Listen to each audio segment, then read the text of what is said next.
నమస్తే. నా పేరు బాలకృష్ణ. మరి 4 నెలల క్రితం మన కులగణన జరిగింది గదా! అందులో నేను పాల్గొని ఎమ్యులేటర్‌గా పనిజేయడం జరిగింది. ఇప్పుడు మాకు ఒక వార్డ్‌కి 10,000 రూపీస్ ఇస్తా అని చెప్పారు.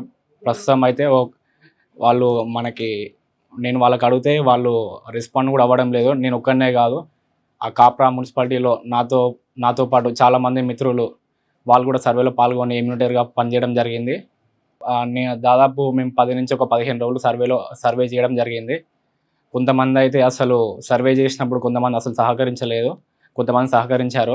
సరే అయినా విధంగా మన గవర్నమెంట్‌దే గదా! మన కులగణనేగా అనేసి చేయడం జరిగింది. మరి నాతో నా మి నా డ ఇప్పుడు సర్వే చేసి 4 నెలలు దాటిపోయింది. మరి డబ్బులు అప్పుడే ఇస్తా అని జెప్పారు మాకు.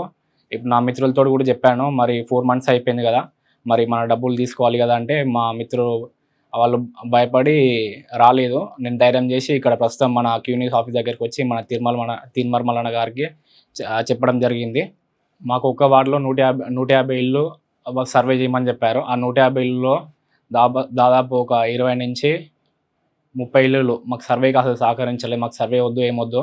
మాకసలు ఏం రాదు గదా! గవర్నమెంట్ నుంచి మేమెందుకు సర్వేలో పాల్గొనాలి అనేసి చాలామంది ఒక 30 మంది దాకా 150 మందిలో ఒక 150 హౌసెస్‌లో ఒక 30 హౌసెస్ దాకా ఎవరు పాల్గొనలేదు సర్వేలో.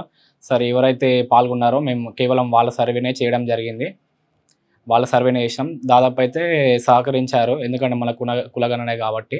నేను సర్వే చేసేటప్పుడు దాదాపు అందరూ నేను చేసిన సర్వేలో మొత్తం మాల కమ్యూనిటీ ఉన్నారు. మాదిగ కమ్యూనిటీలో ఉన్నారు. మొత్తం వాళ్ళే సహకరించారు. ఇంకొక 30 హౌసెస్ అయితే అసలు ఎవరు సహకరించలేరు. మాకు సర్వే వద్దు, ఏమొద్దు మేము పాల్గొనమనేసి ఒక 30 హౌసెస్ వరకు వాళ్ళు పాల్గొనలేదు.